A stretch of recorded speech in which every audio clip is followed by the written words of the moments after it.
इस बीच केंद्र सरकार ने चीन से इंपोर्ट पर अब ढील देनी शुरू कर दी है। एक रिपोर्ट के मुताबिक सरकारी कंपनियों को सीमित मात्रा में चीन से पावर ट्रांसमिशन उपकरणों के इंपोर्ट के लिए बोला गया है। सीमित इंपोर्ट में कंपनियों को सरकारी मंजूरी की जरूरत भी नहीं होगी। इस कदम से चीन के लिए भारत का गवर्नमेंट कॉन्ट्रैक्ट बाजार खुलता हुआ नजर आ रहा है।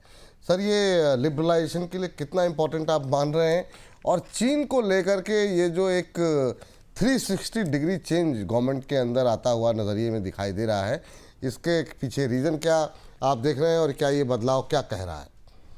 ये बड़ा बदलाव है पुलजी, और ये हालांकि छोटी खिड़की है, थोड़ा सा संभाल कर कहा गया है, लेकिन दरअसल इस खिड़की के पीछे पूरा मैदान है। जैसे ही आप इस छोटे से दरवाजे से अंदर घुसेंगी, चीनी कंपनियां, उनके सामने करीब करीब 700 से 750 बिलियन डॉलर का गवर्नमेंट कॉन्ट्रैक्ट का मार्केट खुल जाएगा। लंबे समय से जो लैंड बॉर्डर कंट्रीज हैं जिनके साथ भारत की जमीनी सीमा जुड़ती है, उन्हें सख्ती से सिक्योरिटी की चेक में और बाकी चीज़ों में डाला जा चुका था।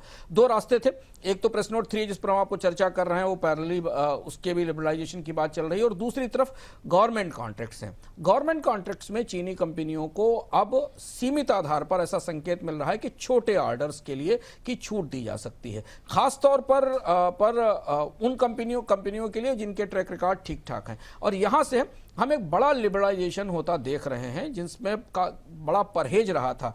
गलवान के बाद तो बहुत ज़्यादा परहेज था, और सरकारें मानती थी कि चीनी कंपनियां सरकारी सिस्टम में घुसपैठ करती हैं और उन्हें नहीं आने देना चाहिए। इसके समानांतर अगर आप प्रेस नोट 3 की तैयारियों को देखें, तो प्रेस नोट 3 की तैयारियां ये हैं कि छोटी छोटी कंपनियों में चीनी पूंजी लाने दी जाए, उसका वहाँ FDI और इक्विटी निवेश की इजाज़त दी जाए, जहाँ पर मैनेजमेंट का नियंत्रण भारतीय कंपनियों के पास रहे। तो अब ये वो चीन नहीं है। निश्चित तौर पर बायकॉट चाइना और गलवान के बाद वाले चीन को लेकर अब वो नज़रिया पूरी तरह बदल चुका है। भारत अपने बाजार को चीनी पूंजी के लिए और अपने सरकारी कॉन्ट्रैक्ट्स के बाजार को चीनी उपकरणों के लिए खोलने की तैयारी कर रहा है। लेकिन सर, सेक्टर कौन कौन से होंगे जिसको आपको लगता है सीधा इम्पैक्ट होगा, और ओवरऑल बाजार को पे इसका असर किस तरीके से आप देख रहे हैं भारतीय बाजारों को लेकर? शेयर बाजार जब इसे समझने की कोशिश करेंगे तो थोड़ा चौंकेंगे, डरेंगे। जो सेक्टर्स खुल रहे हैं जिनके बारे में संकेत मिल रहा है, उसमें इंफ्रास्ट्रक्चर के प्रमुख प्रोजेक्ट हो सकते हैं, जो बड़े सिविल वर्क्स हैं। इसके अलावा ब्रिजेस हैं, मेट्रो हैं, टर्न की प्रोजेक्ट आते हैं जो चाइनीज़ कॉन्ट्रैक्टर्स को मिल सकते हैं। इससे पहले चाइनीज़ कॉन्ट्रैक्टर भारत में सड़कों के लिए, हाईवे के लिए, ब्रिज के लिए, मेट्रो के लिए बड़े बिड करते रहे थे, पर उनको बाद में बीच में कैंसिल कर दिया गया। तो ये एक बड़ा हिस्सा है जिसे चीनी कंपनियों के लिए खोला जा सकता है। दूसरा, रेलवे और मेट्रो का रोलिंग स्टॉक का हिस्सा है, जहां सरकार नया निवेश भी कर रही है, नई लाइनें भी डाल रही है। तो चाइना की जो स्टेट ओन्ड कंपनी है CRRC, उसे $216 मिलियन के एक ट्रेन मैन्युफैक्चरिंग टेंडर से 2020 में डिस्क्वालीफाई कर दिया गया था।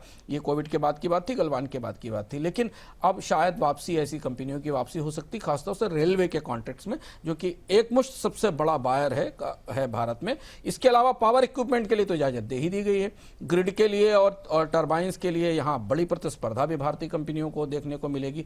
टेलीकॉम और इलेक्ट्रॉनिक्स पर मुझे डाउट है, हालांकि चर्चा यह भी है कि यहाँ भी खोला जाएगा, पर यहाँ थोड़ा असमंजस हमेशा रहता है चीनी उपकरणों को लेकर, क्योंकि उनमें बगिंग की, स्पाइंग की चिंता रहती है। लेकिन भारतीय कंपनियों के लिए यूरोप की कंपनियों की तुलना में चीन के उत्पाद इक्विपमेंट सस्ते पड़ते हैं, इसलिए भारतीय टेलीकॉम कंपनियां हमेशा ये चाहती हैं कि उनको चीन के सस्ते उत्पादों की छूट दी जाए। इसके अलावा कोल और माइनिंग में, हैवी मशीनरी में खासतौर पर चीन का बड़ा दबदबा है, पूरी दुनिया में हैवी मशीनरी के सबसे बड़े सप्लायर्स में से है।